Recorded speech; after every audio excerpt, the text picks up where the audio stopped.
los que me miran el día de hoy, todos los que me escuchan el día de hoy, saben que Toluca ha sido capital de este estado desde la Constitución Política de los Estados Unidos Mexicanos de 1824. Conocemos muchas familias del siglo XIX, entre ellas la familia Villada. Conocemos familias del siglo XX, los Pliego, por ejemplo, los del Mazo, pero desconocemos muchas familias del pasado novohispano. Hoy voy a hablarles a ustedes acerca de una familia de las de mayor distinción durante el siglo XVII. Quizá no nos suene el apellido. ¿Por qué? Pues precisamente porque ignoramos los orígenes de nuestra gente en la Toluca novohispana. Así es que hoy daré inicio con esta charla que cuando caminemos por las calles de Toluca, recordemos que otras familias vivieron aquí.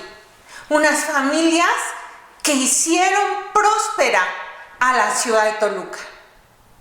Hablaré de una familia distinguida de apellido Barón de Lara, de esta Toluca del siglo XVII. Están ustedes mirando la imagen de José Antonio Alzate que nos dejó del curato de Toluca. En él se pueden apreciar los diferentes barrios y apreciamos principalmente una parte en el centro que dice Toluca, y ahí muy cerca se encuentra el convento de San Francisco. Los franciscanos llegaron a esta villa de Toluca en el siglo XVI para evangelizar a los indígenas matlatzincas, a los otomíes y a los mazaguas que vivían en el valle de Toluca. Ellos se quedaron en unas tierras donadas por Coyotzin, gran señor de estas tierras matlatzincas del Tolocan. Ellos los evangelizaron, los bautizaron, los confirmaron, hicieron matrimonios, estuvieron unidos a la población. Posteriormente estarían casi en temporalidad muy cercana los conventos de Sinacantepec, de Metepec, de Calimaya, de Tecajic, que todos ellos también son de raíz franciscana. Bien, en esta Toluca novohispana, en este centro toluqueño, en este centro de Toluca, estaban las casas de la familia que el día de hoy voy a mostrarles, la familia Barón de Lara. Pero, ¿y qué familias había en el siglo XVI? Dentro de las familias más distinguidas por la cuestión económica, política, social, se encontraban los Sámano, los Gómez Maya, los Rodríguez Magallanes, los Tavera, los Millán y los Farfán. Fíjense ustedes que, por ejemplo, he nombrado solamente los Sámano, y esa familia llegó desde el siglo XVI y aparece todavía en el siglo XIX. No en un espacio muy corto. El primero que llega es hijo del secretario particular de Carlos I de España, del rey, nada más ni nada menos que del rey, Juan de Sámano Turcios. Su hijo, Juan, se tenía que llamar. Y la descendencia de los primogénitos fueron todos Juanes. Juan de Sámano Medinilla, Juan de Sámano Salamanca, y así hasta llegar al siglo XIX, en donde todavía, si vamos al archivo de Villa Victoria o de Valle de Bravo, vamos a encontrar apellido Sámano. Estos estaban en el siglo XVI. Pero nuestra familia es del siglo XVII. ¿Cómo llegó esta familia? Barón de Lara. Bueno, pues llegó un español a vender nada más ni nada menos que una botita de vino a los españoles residentes en Toluca. ¡Una bota de vino! ¡Ay, para qué les iba a alcanzar! El día de hoy nosotros vamos a una vinatería, a un supermercado a comprar, no una botellita de vino, quién sabe cuántas, pero no tenemos la cultura del vino nosotros. Ellos la tenían. Y del jamón, por supuesto, también. Así es que una bota de vino, pero no era un barón de Lara. Quien vino a vender la bota de vino, quien tuvo licencia para venderla, fue el señor Alonso de Lara Valenzuela, un 8 de enero del año de 1619. Ojo, por favor, estamos a cientos de años de distancia, pero no tantos cientos, 1619. Estamos en el 2020. De Lara Valenzuela. ¿Y de dónde salió el varón? ¿De dónde salió el varón? Miren ustedes, por favor, la diapositiva muestra muy claramente la unión de este hombre con una mujer de apellido Escobar, doña Leonor de Escobar. No muestro el otro matrimonio que tuvo porque no tienen el apellido, pero esta señora, Leonor de Escobar, cuando se casa con el señor Alonso de Lara Valenzuela, procrean 4 hijos. 2 hombres que están a los extremos y 2 mujeres que están en el interior. Ojo, por favor, miren ustedes cómo las 2 mujeres llevan el apellido Valenzuela. No llevan el apellido que sus hermanos adquirieron. ¿De dónde? ¿De dónde lo adquirieron? El mayor, Bartolomé Barrón de Lara, no Barón, Barrón de Lara. Y el menor, Nicolás Barrón de Lara. Las 2 mujeres, tanto Juana como Catalina, son Valenzuela. Llevan el apellido del padre. Pero, ¿y el de Lara? ¿Y el apellido de la madre? Ay, bueno, era mujer, ¿qué va a contar una mujer?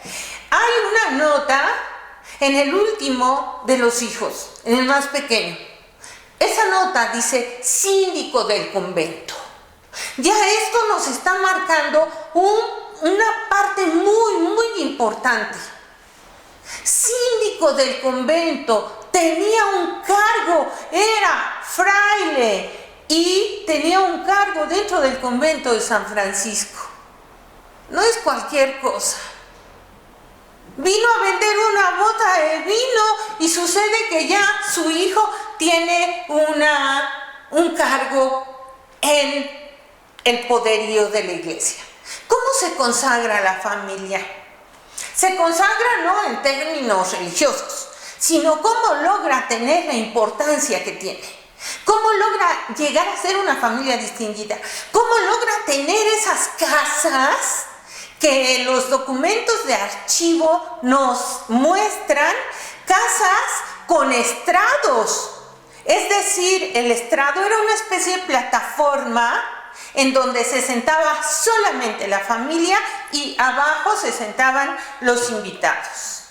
Las mujeres sobre cojines grandes, porque sus vestidos amplios no les permitían usar sillas. Poco a poco fueron apareciendo las sillas para las mujeres, porque bueno, ya las mujeres poco a poco también se fueron cambiando el tipo de vestuario. Los que se sentaban en sillas eran los hombres, no las mujeres.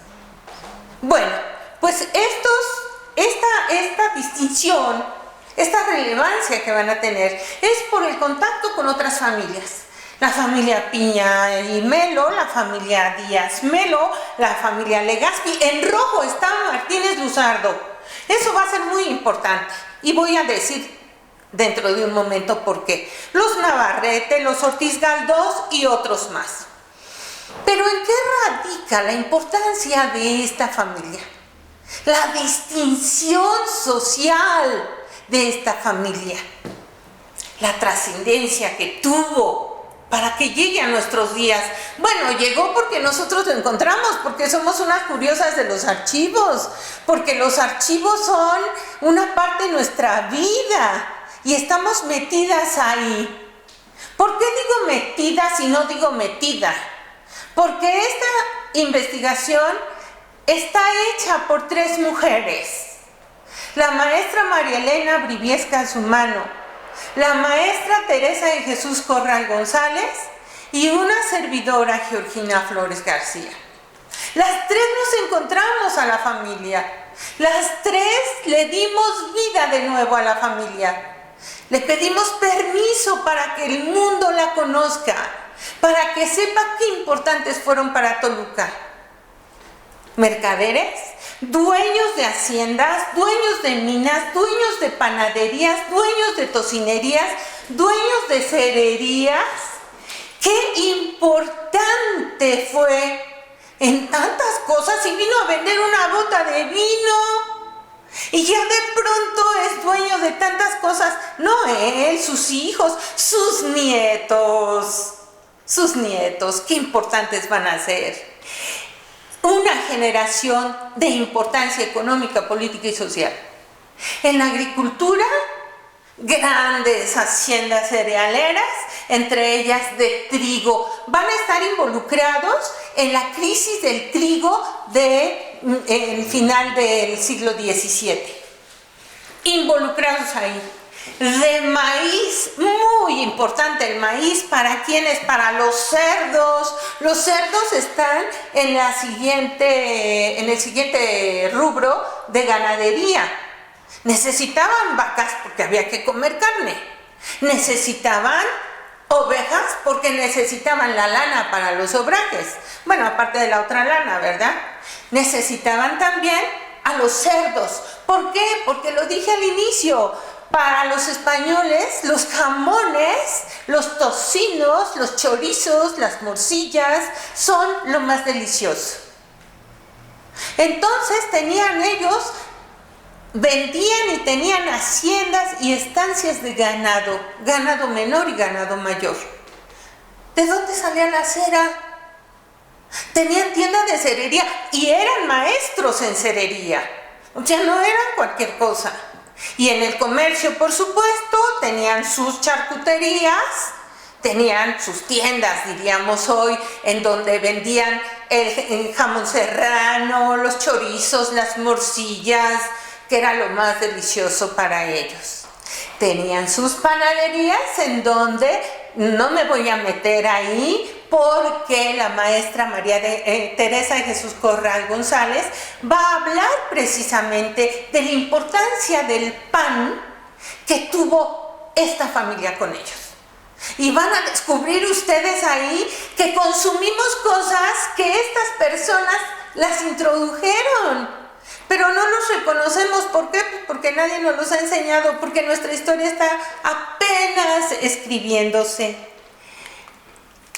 Esta imagen que están viendo, no me equivoqué al repetirla en 3 ocasiones. Es muy importante esa imagen. Y le invito a todo toluqueño y a toda persona que viva en la ciudad de Toluca y no la conozca, que camine, que se dé oportunidad de caminar por las calles, que admire nuestra ciudad y que entre a la catedral. No importa si es o no católico, no importa. Entre y admire la fachada interior que está al fondo de la catedral y que es el paso para el sagrario. Admírela y encuentre ahí a su lado izquierdo una placa con una fecha. Es una fecha muy importante porque tiene que ver con esta familia, con uno de ellos sobre todo. La relación que tuvieron con la iglesia fue una relación bastante fuerte. Les permitió ubicarse como cobradores del diezmo, como cofrades, como capellanes. Fueron tan importantes para la Iglesia Católica de Toluca, pero dos, sobre todo dos, don Luis y Juan. Ambos están sepultados en sendos conventos de la ciudad de Toluca. Uno de ellos en el Carmen, el otro de ellos en San Francisco. Muy importantes. Uno de ellos, Luis, será el promotor de la construcción del Templo del Sagrario. ¿Quién lo sabe? Hay una placa cerca de la pila bautismal del Templo del Sagrario que habla de cuándo se empezó a construir. Pero ¿y el nombre de don Luis Barón de Lara? ¡Ay, ya le quitamos una R! Los primeros dos eran Barrón y ahora este es Barón. ¿De dónde salieron? Bueno, pues de la anarquía que había. ¿Cómo los registraron? ¿Por qué no los registraron de Lara Valenzuela o de Lara Escobar? Nunca sabríamos cómo. Esta investigación está hecha no solamente en un archivo, está hecha en varios archivos, entre ellos el parroquial de Toluca, el del arzobispado de la Ciudad de México, el general de la Nación, el de notarías del Estado de México. ¡Qué riqueza nos dejaron estos hombres! Y mujeres, por supuesto. Ahí está de nuevo la fachada. Si él fue el impulsor de que se construyera este templo, ¿por qué no le damos el crédito? ¿Por qué en la placa no ponemos su nombre? No hay ninguna fotografía de él, porque no existían las fotografías. ¡Ay, pero pinturas! Esa es una sorpresa que tenemos guardada, muy, muy guardada para nosotros. No, claro, no está la pintura en la casa de ninguna de nosotras, pero en Toluca existe una pintura de don Luis Barón. Fueron capellanes. Juan, desde niño, fue heredado a los 8 años de edad. Una de sus tías, de nombre Mencia, así como lo oyen, Mencia, era tía política, se llamaba Mencia Osorio. Le dejó ser capellán estableció una capellanía para que él fuera capellán a los 8 años. Es decir, ya lo estaba obligando a hacer una carrera sacerdotal. Y pues no les costó trabajo, por supuesto, él llegó altísimo, muy, muy alto.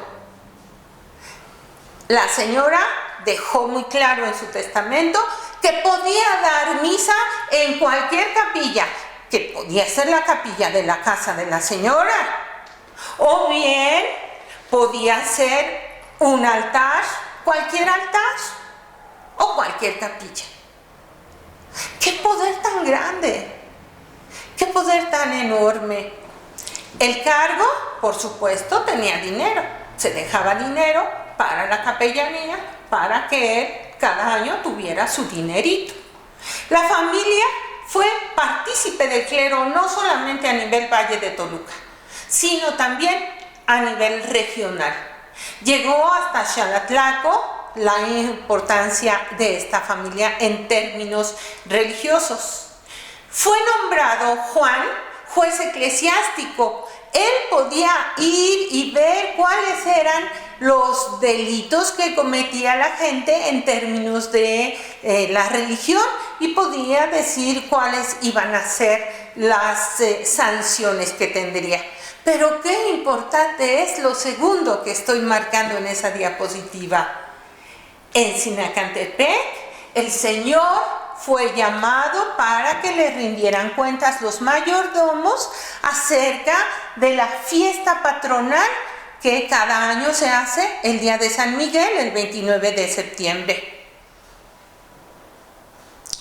Pero los mayordomos de Sinacantepec le dijeron, tendría usted que venir para que le diéramos cuentas. Nada más que sabe usted que nos retrasamos un poquito en las cuentas. Le pedimos de favor, nos dé oportunidad un año y al año siguiente ya le damos cuentas. ¡Un año! Ay, me equivoqué en las cuentas, denme chance un año. Yo ahorita digo, denme chance un año y me corren del trabajo. Al año siguiente tampoco fue. Porque el documento tan hermoso que narra el por qué no fue, dice que estaba mal de salud. Le dolían las rodillas y no podía viajar a Sinacantepec, 5, 6, 7 kilómetros de la ciudad de Toluca. No se iba a ir caminando, no se iba a ir corriendo. Pero el trote de los caballos y la carreta, porque iban en un coche tirado por caballos, en una carreta tirada por caballos, con su techito por supuesto, no hacía el sol pleno, le lastimaba el golpeteo las rodillas. Hasta eso nos dicen, estaban enfermos. Pero qué ricos, qué gran poder tenían en todos los aspectos. Don Luis decía también fue cura, presbítero, dueño de una tienda de cerería y maestro cerero, mayordomo y administrador de propios de rentas de la Cofradía de las Ánimas. Las Ánimas era muy importante cofradía, no tanto como la del Santísimo Sacramento, pero era muy importante porque todo el mundo quería cooperar para que su alma llegara al cielo, no se fuera al infierno, ¿verdad? Y las ánimas le ayudaran en caso de que se fuera al purgatorio. En el 8 de mayo de 1712 fue nombrado director de obra para el levantamiento de los muros y construcción de una azotea de vigas y ladrillos, lo que daría inicio al sagrario. ¡Oh, sorpresa! El señor era cura, era cerero, pero no era arquitecto. Y entonces se puso a colocar seguramente los ladrillos, porque dice los tabiques, mejor dicho, los tabiques, y que se le viene abajo el muro. ¡Oh! ¡Santo escándalo que se hizo! Sin embargo, esto le sirvió para que llamaran a un arquitecto de la Ciudad de México, es decir, zapatero a tus zapatos, cerero a tu cerería, cura a tu sacristía, a tu templo, pero no a la arquitectura. Que hubo arquitectos curas, sí es cierto, ahí están los jesuitas, que fueron frailes, que fueron arquitectos, y hay muchísimos. Fray Juan de Alameda es uno de los mejores arquitectos también que tenemos en construcción de conventos, pero él no lo era, no podemos ponerle a hacer adobes a quien nunca ha estado en contacto con la tierra. Y ahí está la segunda imagen de nuevo. Don Luis Barón fue el principal benefactor y constructor del Templo de la Orden de San Francisco. Y si logran ustedes fijar la atención en esa imagen, ahí se mira la placa del lado izquierdo. No se logra leer, pero ahí se mira. Ya sé que me pueden reclamar y que me pueden ir a demandar por estar diciendo mentiras, porque la imagen que miran no es la misma que se encuentra en la catedral. La parte superior tiene tabiques. Pues sí, es que ahí todavía no estaba construida completamente la catedral. Don Luis falleció el 11 de agosto de 1724, 2 años antes que su hermano Juan. Fíjense ustedes, 11 de agosto de 1724. En 4 años menos una semana estaríamos conmemorando los 200 años de la muerte del constructor del Sagrario. ¿Lo sabrán acaso las autoridades eclesiásticas? ¿Harán por lo menos una misa? Si no de cuerpo presente, no, por lo menos una misa que rememore la importancia de este hombre. Quizás sí, porque puedan escucharnos, mirarnos o leernos. Quizá no, porque lo ignoran. Ah, pero he hablado de hombres. ¿Y las mujeres? ¿Que no había mujeres? ¿Que no teníamos una Juana y no teníamos una Catalina? ¿Dónde están las mujeres? ¿Que no hubo otras mujeres? Les dije que se fijaran muy bien en Martínez Luzardo, porque iba a ser muy importante. Bueno, aparecen aquí 4 mujeres. ¿A 4? Pues que miramos mal. No, son 4 mujeres solamente. Juana y Catalina de Valenzuela, que fueron de las primeras hijas del señor Alonso. María, Barón de Lara.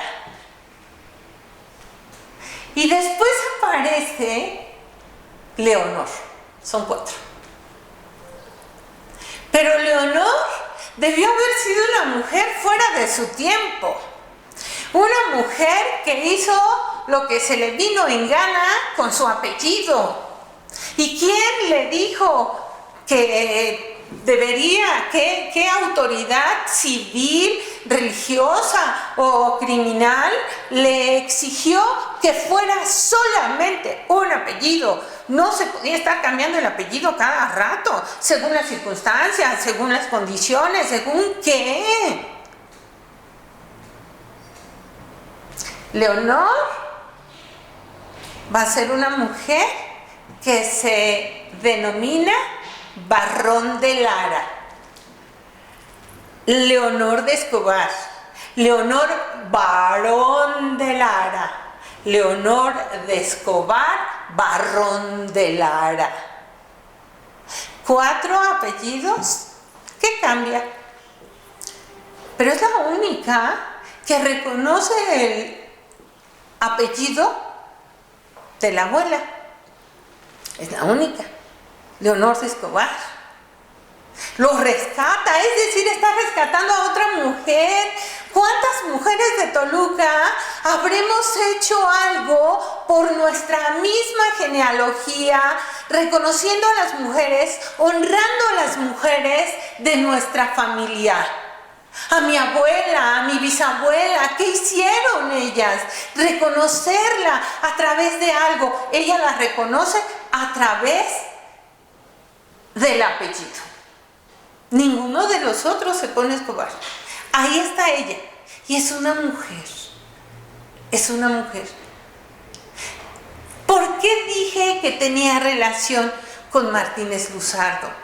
Porque se casa con uno de los Martínez Luzardo. Es decir, se unen las fortunas de ambas familias. Estas familias van a unir, al unir la fortuna, van a unir también los diferentes contextos sociales en los que se están desarrollando. ¿De qué manera van a estar sus casas? En el camino a Sinacantepec, en el camino a la Ciudad de México, cerca de San Juan Bautista, en el centro de la ciudad de Toluca. Hay una descripción bella de una de las casas de los Barón de Lara. Bellísima.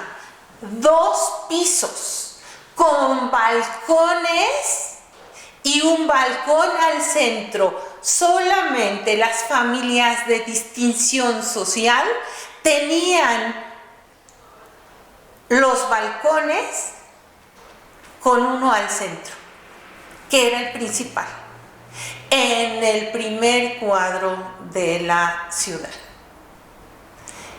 Hemos tratado de imaginar en dónde estaba, y estaba la casa, una de ellas, en donde hoy es el Palacio de Justicia.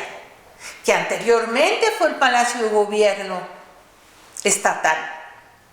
Otra de las casas estaba sobre lo que hoy es Avenida Hidalgo y que ocupa la panadería La Libertad. ¿De qué manera estas personas, la importancia de hombres y mujeres en los ámbitos económicos, políticos y social, le daban un impacto a la sociedad toluqueña hacia afuera?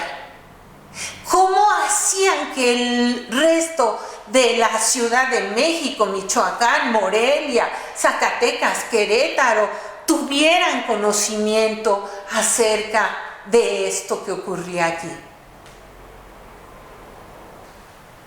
Pues fueron esas transacciones comerciales, fueron eso, involucrarse en la política, fue el tener poder en todos los ámbitos.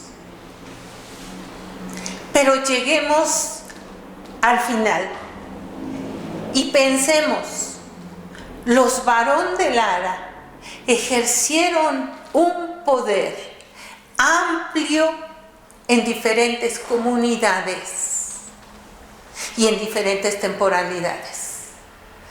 Llegó al final del siglo XVII, a mediados del siglo XVII, perdón, el primero. Y en el siglo XIX encontramos todavía Barón de Lara. Estamos escarbando, estamos hurgando, estamos preguntándole a los documentos porque encontramos a alguien dentro del Santo Oficio de la Inquisición, pero no sabemos si sea de la misma familia. Así es que todavía no nos atrevemos a afirmarlo. Pero los encontramos, sí, a gente de la familia en el principio del siglo XIX. ¿Quedarán algunos de ellos en la ciudad? ¿Se habrán ido con la guerra de independencia?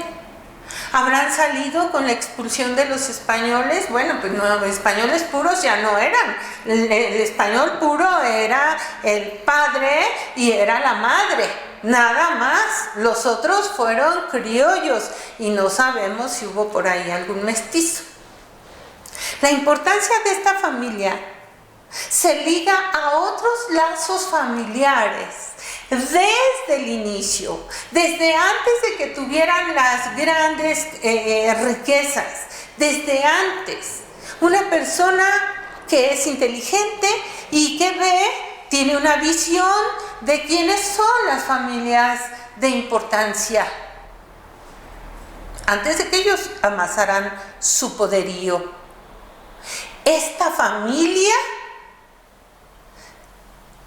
pues le venía a vender vino a los españoles, no le venía a vender vino a los indios, ni a los negros, ni a los mestizos, ni a los mulatos. Le venía a vender vino a los españoles, y los españoles eran los que tenían el dinero. No todos, no todos, había indios que tenían más dinero que algunos españoles. Pero esos vínculos familiares, esos vínculos, esas transacciones comerciales con este tipo de gente, fue lo primero que hizo que tuvieran una plataforma de despegue. El poder de la familia Barón de Lara en el ámbito político, que no toqué, es de suma importancia. Fueron tenientes de alcalde mayor, alcaldes mayores, alguaciles en Ixtlahuaca, en Jalatlaco, aquí mismo en Toluca. ¡Qué importante! El alcalde mayor es el equivalente al presidente municipal actualmente, No fueron alcaldes mayores de Toluca, pero sí de Ixtlahuaca y de Jalatlaco. Tenientes de alcalde mayor. Y en el ámbito eclesiástico, pienso que quedó claro esa trascendencia que tuvieron en la provincia del Santo Evangelio de México. Mencioné cuáles son las fuentes de donde extrajimos nuestra información y la bibliografía es vasta. ¿Cuánto nos falta por descubrir de la historia de nuestra Toluca y de nuestra gente de Toluca? Lo dejo como una pregunta abierta para todos ustedes. Muchas gracias.